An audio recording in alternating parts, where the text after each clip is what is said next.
YouTuber, ito yung update ng aking aquaponics. Medyo okay naman yan. Ano yung seedlings ng karong tinanim namin, lumabas na after 5 days. Lumabas yung seedlings ng kangkong. Yan. Ganda. Kasi tingnan nyo, palinaw ng tubig. Magpakalinaw. Hindi mo na kailangan maglinis o magpalit. Hindi mo na kailangan magpalit ng tubig. Hindi mo na kailangan magpalit ng tubig dahil malinaw na. Malinaw. Ganda. Ganda talaga pag mayroong ganito, aquaponics. Ayan, ito. Bumutas lang ako dito. Natasan ko. Nagamit ako ng Boracay sand.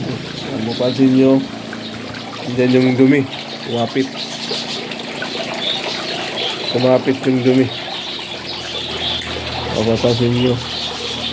Dumi kaya. Ayan, napalinis. Napalinis ng tubig. Ayan yung kangkong.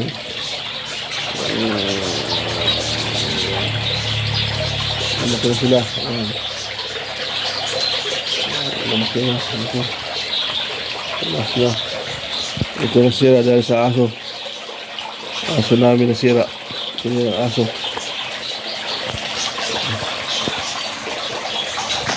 Ito naubos yung buhangin. Ayan yung aquaponics.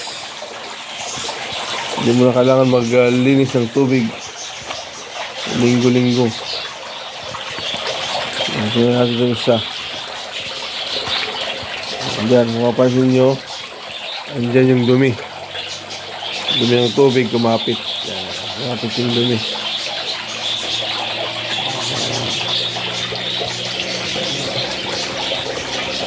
Wala kayo ginamit namin buhangin.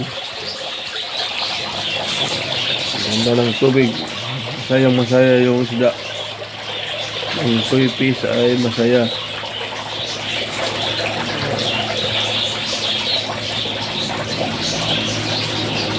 Yeah. Simple lang yung aquaponics.